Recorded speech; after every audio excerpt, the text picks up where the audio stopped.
नईम और मैं हूं नाइला भट्टी। शामिल करते हैं अब तक की अहम खबरें। खबर शामिल करते हैं हमारे ब्यूरो चीफ यूरोप चौधरी वसीम अहमद की रिपोर्ट के मुताबिक फ्रांस में सफ़ेद हाइड्रोजन ज़खायर दरियाफ्त हुए हैं। इस ज़खायर को दुनिया के सबसे बड़े सफ़ेद हाइड्रोजन के ज़खायर में शुमार किया जा रहा है। ये दरियाफ्त फ्रांस के इलाके लोरियन के शहर मोसुल में हुए हैं। ये हाइड्रोजन साफ तवानाई के जरिया के तौर पर इस्तेमाल हो सकती है, जो कार्बन के अखराज को कम करने में मददगार साबित हो सकती है। जो कि सफ़ेद हाइड्रोजन को निकालने के लिए पेचीदा कीमियाई अमल या बड़े पैमाने पर काबिल तजदीद तवानाई के जरिया की ज़रूरत होती है। इसकी पैदावार और इस्तेमाल की लागत निस्बतन कम हो सकती है।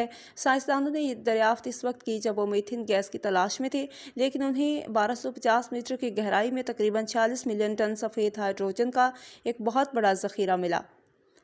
इन ज़खायर का तखमीना $92 बिलियन लगाया जा सकता है। ये खबर यूरोप और फ्रांस के लिए इसलिए अहम है क्योंकि यूक्रेन जंग की वजह से यूरोप भर में तवानाई का बहरान पैदा हो गया था, जिसकी वजह से यूरोप की मईशत और सनत पिछले कुछ सालों से सवाल पजीर है। इस दरियाफ्त से फ्रांस में हज़ारों नौकरियां पैदा होंगी। माहिरीन का ख्याल है कि अगर ये मौजूदा आलमी ग्रे हाइड्रोजन की सालाना पैदावार से भी ज़्यादा हो सकते हैं। सफ़ेद हाइड्रोजन के इस्तेमाल से कार्बन डाइऑक्साइड या दीगर ग्रीन हाउस गैसों के अखराज नहीं होता।